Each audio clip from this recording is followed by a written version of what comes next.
Hello listener, গত পর্বের লেকচারে আমরা জাভার মেমোরি ম্যানেজমেন্টের ডিটেলসে ডিসকাস করেছি।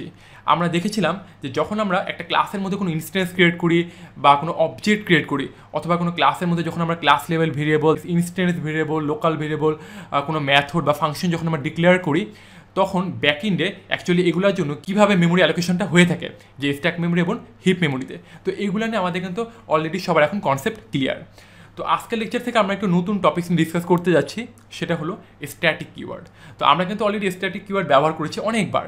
প্রত্যেকবার যখন আমরা মেইন মেথড ডিক্লেয়ার করতাম, তখন কিন্তু আমরা প্রত্যেকবারই এই স্ট্যাটিক কিওয়ার্ডটা লিখতাম। বাট আমরা কিন্তু এখনও জানি না যে অ্যাকচুয়ালি স্ট্যাটিক কিওয়ার্ডটা আমরা কেন ইউজ করি বা এটার অ্যাকচুয়াল অ্যাডভান্টেজটা কী। তো এই স্ট্যাটিক কিওয়ার্ডের কিন্তু আসলে অনেক ব্যবহার রয়েছে। আমরা এই স্ট্যাটিক কিওয়ার্ডকে কোনো ভেরিয়েবলের আগে, কোনো মেথডের আগে, কোনো ব্লকের আগে বা কোনো নেস্টেড ক্লাসের আগে আমরা ইউজ করতে পারি, এবং এটা কিন্তু অনেক অ্যাডভান্টেজ। তো এগুলো আমরা স্টেপ বাই স্টেপ দেখব। তো এখন কথা হলো যে স্ট্যাটিক কিওয়ার্ডটা অ্যাকচুয়ালি আমরা কেন ইউজ করি। তো স্ট্যাটিক কিওয়ার্ডটা বেসিক্যালি ইউজ করা হয়ে থাকে যে মেমোরি ম্যানেজমেন্টের জন্য। মেমোরি ম্যানেজমেন্টের জন্য আমরা এই স্ট্যাটিক কিওয়ার্ডটা ইউজ করে থাকি জাভাতে, এবং এই কিওয়ার্ডটা আমরা ভেরিয়েবল, ম্যাথড, ব্লক বা নেস্টেড ক্লাসে আগে আমরা ইউজ করতে পারি। তো আজকে লেকচার আমরা এই থিওরিটিক্যাল বিষয়গুলো নিয়ে আর বেশি ডিসকাস করবো না। যখন আমরা প্র্যাকটিক্যালি প্রোগ্রামগুলো করব, তখনই আমি আপনাদেরকে এই সব কিছু ক্লিয়ার করে দিব। So let's start. তো স্ট্যাটিক কিওয়ার্ডের ব্যবহার দেখানোর জন্য আমি নতুন করে একটা প্যাকেজ ক্রিয়েট করে নিই। সো আমি জাস্ট একটা প্যাকেজ ক্রিয়েট করি, যে প্যাকেজের নাম আমি দিব স্ট্যাটিক। স্ট্যাটিক, ওকে। এখন আমি স্ট্যাটিক এই প্যাকেজের মধ্যে আমি একটা ক্লাস ক্রিয়েট করি। ক্লাসের নাম আমি দিলাম এমপ্লয়। প্রত্যেকবার স্টুডেন্ট দিয়ে করি, তো দেখতে দেখতে বোর হয়ে যায় অ্যাকচুয়ালি স্টুডেন্ট। এমপ্লয় দিয়ে করি। সো একটা এমপ্লয় ক্লাসের মধ্যে কী থাকতে পারে, যে এমপ্লয়ের আইডি থাকতে পারে, তার নেম থাকতে পারে, এবং এমপ্লয় অ্যাকচুয়ালি যে কোম্পানিতে জব করে সেই কোম্পানির নাম থাকতে পারে। ওকে। সো আমি এই তিনটা ইনস্ট্যান্স ভেরিয়েবল আমি ডিক্লেয়ার করলাম। তো এখন আমি একটা কনস্ট্রাক্টর ক্রিয়েট করতে পারি, যে এই ফিল্ডগুলোকে ইনিশিয়ালাইজ করার জন্য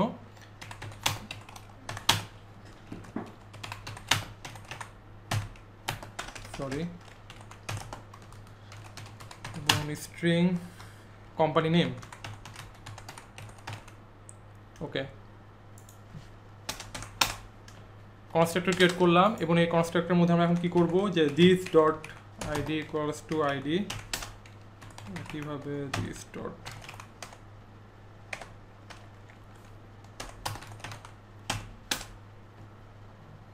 company name, this dot company name equals two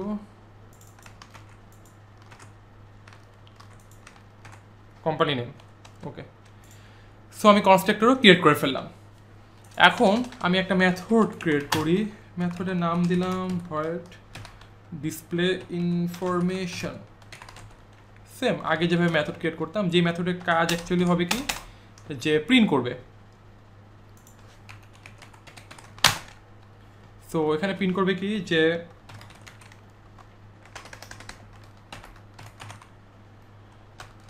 name equals to name plus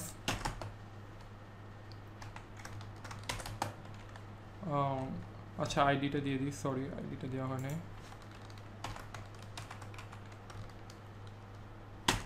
ID equals two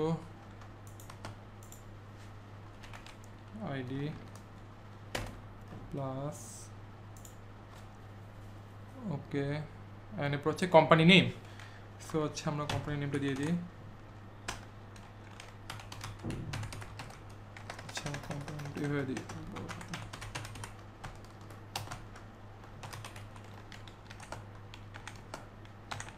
আচ্ছা, আপনারা এই স্ট্রিং এইগুলো ঠিক মতো লিখতে পারেন তো? এগুলো লেখারও কিন্তু নিয়ম আছে কিছু, যে এটা কিন্তু অ্যাকচুয়ালি স্ট্রিং, হ্যাঁ। আর এই যে আমি যে প্লাস দিয়ে যে শুধু আইডি দিচ্ছি, এই আইডিটা কিন্তু অ্যাকচুয়ালি কি ভেরিয়েবল, দ্যাট মিনস এখানে কিন্তু ভ্যালুটা কি চেঞ্জ হয়ে যাবে। আর এটা কি জাস্ট একটা কনস্ট্যান্ট, একটা স্ট্রিং জাস্ট। এটার কিন্তু মানে এগুলোর কিন্তু কোনো চেঞ্জ নাই, যা দিব তাই শো করবে।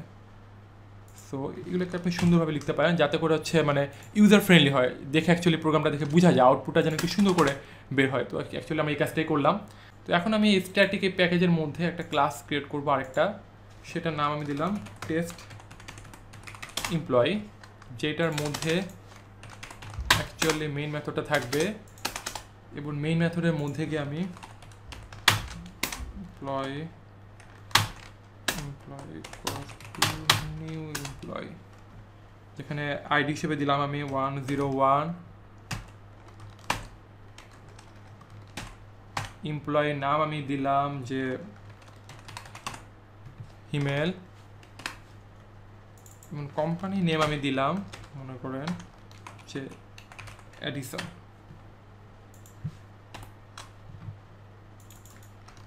তো একইভাবে আমি আরেকটা এমপ্লয়ি অবজেক্ট ক্রিয়েট করি, এমপ্লয়ি 1 আর এমপ্লয়ি 2। সো এমপ্লয়ি আইডি হলো 2, নাম দিলাম হিমেল, নাম দিলাম আহমেদ। অ্যাকচুয়ালি ল্যাপটপে সবসময় হচ্ছে টাইপ করি, তো সো কম্পিউটার আমি এটা অ্যাকচুয়ালি গেমিং কিবোর্ড, সো এটা টাইপ করতে আমার একটু প্রবলেম হয় আর কি। আচ্ছা, এখানে নাম দিলাম যে অ্যাপেক্স, একটা কোম্পানি।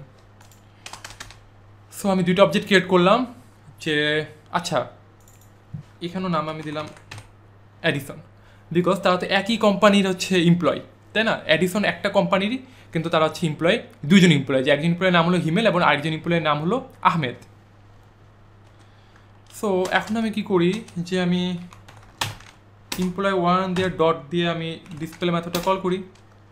একইভাবে আবার, তো আপনার জাস্ট প্রত্যেকবার এমপ্লয়ি এত কষ্ট করে এটা না লিখে জাস্ট ই লিখার পর কন্ট্রোল স্পেস ক্লিক করলে, এই যে ই দিবেন, দেওয়ার পর কন্ট্রোল স্পেস ক্লিক করবেন, চলে আসবে। সো আসলে আইডিতে প্রোগ্রাম করতে গিয়ে এত টাইপ করতে হয় না, অ্যাকচুয়ালি আমি ইচ্ছা করে টাইপ করি মাঝে মধ্যে যে আপনাদেরকে দেখানোর জন্য। বাট এই যে টোটাল কাজগুলো, হ্যাঁ, আমরা যে কনস্ট্রাক্টর ক্রিয়েট করছি, এগুলো পরবর্তীতে আমরা দেখবো জাস্ট ওয়ান ক্লিকে, জাস্ট এক ক্লিকে আমরা 4-5টা কনস্ট্রাক্টর ক্রিয়েট করে ফেলবো আমাদের ইচ্ছা মতো। এগুলো খুবই ইজি। সো এত কোড করার কোনো দরকারই হয় না আর কি কষ্ট করে। আচ্ছা, তো এখন আমাদের যে প্রোগ্রামটা হলো, এটা খুবই ইজি একটা হচ্ছে প্রোগ্রাম, আপনারা সবাই আশা করি বুঝতে পেরেছেন। তো এখানে অ্যাকচুয়াল সিনারিওটা কী হবে, যে আমি জাস্ট একটু ডিসকাস করি, যে আমরা এখানে এমপ্লয়ি নামে একটা হচ্ছে ক্লাস ক্রিয়েট করলাম। দ্যাট মিনস আমরা একটা অফিসের জন্য একটা ম্যানেজমেন্ট সিস্টেম আমরা সাপোজ ডেভেলপ করছি। তো আমি করলাম কি, জাস্ট একদম নর্মাল, আমি একটা এমপ্লয়ির বেসিক 3টা ইনফরমেশন, যে আইডি, নেম এবং তার কোম্পানি নেম, এটা কি থাকে, তার আইডি কার্ডে কিন্তু লেখা থাকে। তো জাস্ট এই ইনফরমেশনগুলো আমি নিলাম এখানে। সো এখান থেকে হচ্ছে আমি দুটো অবজেক্ট ক্রিয়েট করলাম। যখন আমি অবজেক্টটা কল করবো তখন কি হবে, এই কনস্ট্রাক্টরের মধ্যে আর্গুমেন্টগুলো, ভ্যালুগুলো পাস হয়ে যাবে। সো কনস্ট্রাক্টর এখান থেকে রিসিভ করবে, রিসিভ করার পর এই প্যারামিটারের মধ্যে আমরা যে ভ্যালুগুলো পাবো সেগুলোকে আমরা আবার এই ইনস্ট্যান্স ভেরিয়েবলের মধ্যে অ্যাসাইন করে দিচ্ছি। দ্যাট মিনস অবজেক্ট ক্রিয়েট করার সাথে সাথেই এই ফিল্ডগুলো অ্যাকচুয়ালি ইনিশিয়ালাইজ হয়ে যাবে। তো এখানে একটা বিষয় খেয়াল করে দেখেন, যদি আমি প্রোগ্রামটা রান করি তাহলে অ্যাজ ইউজুয়াল আমি দেখতে পাচ্ছি যে আইডি 101, নেম হিমেল এবং কোম্পানি নেম এডিসন। আচ্ছা, 101-এর পর একটা স্পেস দেওয়া উচিত এখানে। আচ্ছা, আপনারা একটা কাজ করতে পারেন, সেটা হলো কি, যে এই আইডিটা, দ্যাট মিনস এই 101 প্রিন্ট করার পর আমরা চাচ্ছি কি এটা হচ্ছে নিউ লাইন দিতে। সো আপনি একটা নিউ লাইন ক্রিয়েট করতে পারেন ইচ্ছা করলে, যে নিউ লাইনটা হলো কি এইভাবে দিতে হয়, এইভাবে দিয়ে এন, এইভাবে দেন প্লাস, এইভাবে আমরা নিউ লাইন দিতে পারি। একইভাবে আমি হচ্ছে নেম, দেখেন নেম যেখানে শেষ হয়েছে এইখানে আমি দিয়ে দিলাম একটা প্লাস কেটে দিই। ওকে ফাইন, এই দুইটা দিলেই তো হয়ে যাবে। এখন আমি প্রোগ্রামটাকে রান করি, দেখেন একটু নিচে নিচে আসছে যে 101 হিমেল এডিসন এবং হচ্ছে আইডি 102 আহমেদ এবং এডিসন। ওকে, এখানে আমি একটা দিয়ে দেখি, দুইটা দেওয়া যায়, দুইটা দিলে হচ্ছে এভাবে করে দুইটা দিয়ে রাখা যায়, তাহলে একটার পর একটা আমরা একটা স্পেস ক্রিয়েট হয়ে যাবে। Okay fine. তো এখন দেখেন আমরা যখন এখানে অবজেক্ট ক্রিয়েট করেছি, দ্যাট মিনস কি, যে এমপ্লয়ি 1 এই অবজেক্টের জন্য এই 3টা ফিল্ড, দ্যাট মিনস এমপ্লয়ি ক্লাসের মধ্যে যে ফিল্ডগুলো ছিল সেগুলো কী করলো, যে হিপ মেমোরিতে সম্পূর্ণ নতুনভাবে তাদের জন্য মেমোরি অ্যালোকেশন হয়েছে। দ্যাট মিনস এই প্রত্যেকটা ভেরিয়েবল, এই যে এমপ্লয়ি ক্লাসের মধ্যে যে ইনস্ট্যান্স ভেরিয়েবলগুলো ছিল আইডি, নেম এবং কোম্পানি নেম, তারা 3টাই কী করেছে, যে অবজেক্ট ক্রিয়েশনের সাথে সাথেই তারা নতুনভাবে মেমোরির মধ্যে কিছু ব্লক বা স্পেস তারা ক্রিয়েট করেছে। আবার একইভাবে যখন আমি এমপ্লয়ি 2 এর জন্য একটা অবজেক্ট ক্রিয়েট করলাম, তখন এই 3টা ফিল্ড, দ্যাট মিনস এই আইডি, নেম এবং কোম্পানি নেম, এই 3টা ফিল্ড আবারও নতুন করে এই এমপ্লয়ি 2 অবজেক্টের জন্য হিপ মেমোরিতে আবারও 3টা ব্লক বা 3টা স্পেস তারা হচ্ছে অ্যালোকেট করেছে। তো আমরা প্রত্যেকবার যখন অবজেক্ট ক্রিয়েট করি, যদি আমি এমপ্লয়ি ক্লাসের, যদি আমার ওই কোম্পানিতে 50 জন এমপ্লয়ি হয়, আমি যদি 50টা এমপ্লয়ি অবজেক্ট ক্রিয়েট করি, তাহলে কী হবে, এই ফিল্ডগুলোর জন্য এই আইডি নেম এই ফিল্ডগুলো 50 বার মেমোরিতে নতুনভাবে তারা হচ্ছে স্পেস অ্যালোকেট করবে, দ্যাট মিনস মেমোরি অ্যালোকেট করবে। তো এখানে একটা বিষয় খেয়াল করে দেখেন যে এই আইডি এবং এই নাম সবার কিন্তু কি ডিফারেন্ট। তো সেক্ষেত্রে আমাদেরকে অবশ্যই মেমোরিতে নতুন নতুন স্পেস আমাদেরকে ক্রিয়েট করতে হবে, যে প্রত্যেকটা ডিফারেন্ট ইন্ডিভিজুয়াল এমপ্লয়ের জন্য আমরা মেমোরিতে ডিফারেন্ট ব্লক আমরা ক্রিয়েট করলাম। বাট এই কোম্পানি নাম, এই অ্যাডিসন, এটা তো সবার জন্যই সেম। আমার এই কোম্পানিতে যতজন এমপ্লয়ি থাকুক না কেন, তাদের সবার আইডিতেই কিন্তু কি কোম্পানি নেম কিন্তু সেম থাকবে, অ্যাডিসনই থাকবে।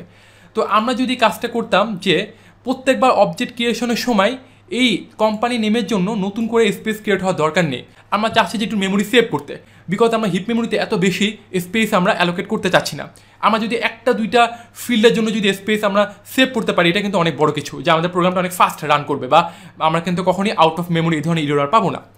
তো আমি এক কাজ করলাম যে আমি এখানে অ্যাডিশন দিলাম না, প্রত্যেকবার অবজেক্ট ক্রিয়েশনের সময় আমি চাচ্ছি না এই ফিল্ডটা অ্যাকচুয়ালি নতুনভাবে মেমোরিতে স্পেস অ্যালোকেট করুক। সো যখন আমি এখান থেকে এইটা উঠিয়ে দিলাম, তাহলে কি আমাদের এখানে ইরোর দিচ্ছে, বিকজ আমাদের কিন্তু এই প্যারামিটার কি আছে যে 3টা সেট করা আছে।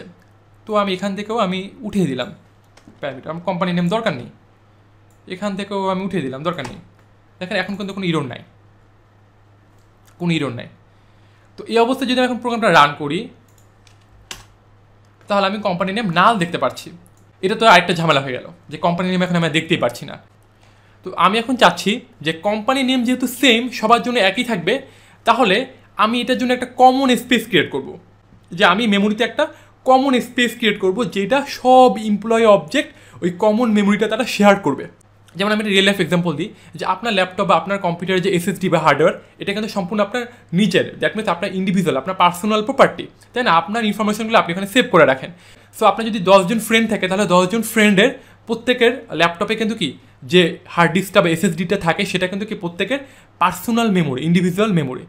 সো আপনারা চাচ্ছেন এখন 10 জন মিলে কোনো একটা সার্ভার ক্রিয়েট করতে, যে সবার জন্য একটা কমন স্পেস থাকলো এবং সবাই কমন স্পেসে তারা হচ্ছে কিছু শেয়ার করলো। যেমন আমরা ইউনিভার্সিটি হলগুলোতে দেখতে পারি যে কমন একটা সার্ভার থাকে, দ্যাট মিনস সব স্টুডেন্ট ওখানে তাদের বিভিন্ন ধরনের ডকুমেন্ট শেয়ার করতেছে, বা কোনো মুভি শেয়ার করতেছে, বা কোনো গেম শেয়ার করতেছে, বা যে কোনো কিছু মানে স্টাডি বিষয়ক কোনো কিছু তারা শেয়ার করে রাখতেছে, এবং যে কেউ ইচ্ছা করলে ওখান থেকে কোনো কিছু অ্যাক্সেস করতে পারে, আবার যে কেউ ইচ্ছা করলে কোনো কিছু ডিলিট করে ফেলতে পারে, একটা কমন সার্ভার।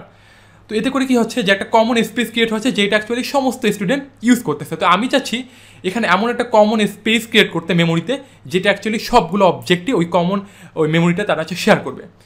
তো তখন আমি করলাম কি, যে আমি এই কোম্পানি নেমের আগে, তো আমি কি করলাম, এই কোম্পানি নামের আগে স্ট্যাটিক এই কিওয়ার্ডটা আমি ডিক্লেয়ার করে দিলাম। তো যখন আমি এই কোম্পানি নেমের আগে স্ট্যাটিক এই কিওয়ার্ডটা ডিক্লেয়ার করলাম, ঠিক তখনই অবজেক্টের সাথে কোম্পানি নেমের আর কোনো রিলেশন থাকলো না। যেমন এই আইডি নেম এগুলো কি ইনস্ট্যান্স ভেরিয়েবল, দ্যাট মিনস যখন আমরা এমপ্লয়ি ক্লাসের অবজেক্ট ক্রিয়েট করব, তখন তাদের জন্য মেমোরি অ্যালোকেট হবে, এর আগে কিন্তু হবে না। আমি যদি এই অবস্থায় লিখে রাখি, আমি যদি মেইন মেথড থেকে এমপ্লয়ি ক্লাসকে কল না করি, বা এমপ্লয়ি ক্লাসের জন্য কোনো অবজেক্ট ক্রিয়েট না করি, তাহলে কিন্তু এই ফিল্ডগুলো কখনোই কোনো ভ্যালু দিয়ে ইনিশিয়ালাইজ হবে না, এবং এগুলোর জন্য মেমোরিতে কোনো আলাদা মেমোরি, এবং এগুলোর জন্য মেমোরিতে আলাদা কোনো স্পেসও ক্রিয়েট হবে না। তো আমি যদি কোম্পানি নেম এই ভেরিয়েবলটির আগে স্ট্যাটিক কিওয়ার্ডটা ডিক্লেয়ার করি, তখন সিনারিওটা হয়ে যাবে একটু ডিফারেন্ট। তো আমরা প্রিভিয়াস একটা লেকচারে JVM এর ইন্টারনাল মেকানিজম একটা লেকচার ছিল, সেই লেকচারে আমরা বেশ কিছু জিনিস আমরা দেখেছিলাম, যে যখন আমরা কোনো প্রোগ্রাম স্টার্ট করি, তখন সমস্ত ক্লাসগুলোকে লোড করার এই কাজটা করে থাকে অ্যাকচুয়ালি JVM। তো JVM এর মধ্যে একটা পার্ট আছে, সেটা হলো ক্লাস লোডার সাবসিস্টেম।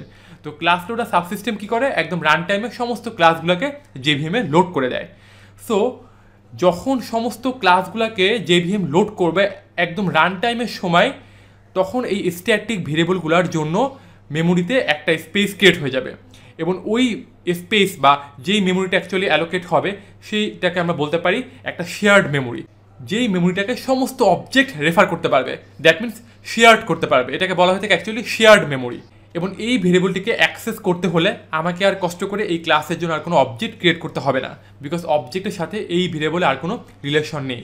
এটাকে অ্যাকচুয়ালি বলা হয়ে থাকে class level variable, that means এটা হচ্ছে ক্লাসের ভেরিয়েবল। সো ক্লাস যখন লোড হবে, তখন এই ভেরিয়েবলগুলো অ্যাকচুয়ালি মেমোরি অ্যালোকেট করে। বাট ইনস্ট্যান্স ভেরিয়েবলের ক্ষেত্রে যতক্ষণ না পর্যন্ত আমরা ওই ক্লাসে অবজেক্ট ক্রিয়েট করছি বা কনস্ট্রাক্টরকে কল না করছি ততক্ষণ পর্যন্ত এই ইনস্ট্যান্স ভেরিয়েবলগুলোর জন্য মেমোরিতে কিন্তু কোনো স্পেস অ্যালোকেট হয় না। আমি যদি জাস্ট শুধুমাত্র ইন্টিজার আইডি, স্ট্রিং নেম এগুলো ডিক্লেয়ার করে রাখি ক্লাসের মধ্যে, তাহলে কিন্তু এগুলোর জন্য কোনো মেমোরি অ্যালোকেট হচ্ছে না। তো যখন আমি ওই ক্লাসে একটা অবজেক্ট ক্রিয়েট করব, তো অবজেক্ট ক্রিয়েশনের সময় ওই ইনস্ট্যান্স ভেরিয়েবলগুলো, ওই ফিল্ডগুলো অ্যাকচুয়ালি মেমোরিতে একটা স্পেস অ্যালোকেট করবে। বাট স্ট্যাটিক ফিল্ডগুলো কিন্তু সম্পূর্ণ ডিফারেন্ট। তো আমি এখন করলাম কি, যে কোম্পানি নেমের মধ্যে যেহেতু এটা সবার জন্য সেম, তাহলে আমি এখানে অ্যাডিশন ডিক্লেয়ার করে রাখলাম এবং আমি এখানে জাস্ট কোম্পানি নেমটা আমি প্রিন্ট করাচ্ছি। এই অবস্থায় যদি আমি এখন রান করি প্রোগ্রামটা, দেখেন অ্যাডিশন, এবং এই সেকেন্ড যে অবজেক্ট এটার জন্য দেখাচ্ছে অ্যাডিশন।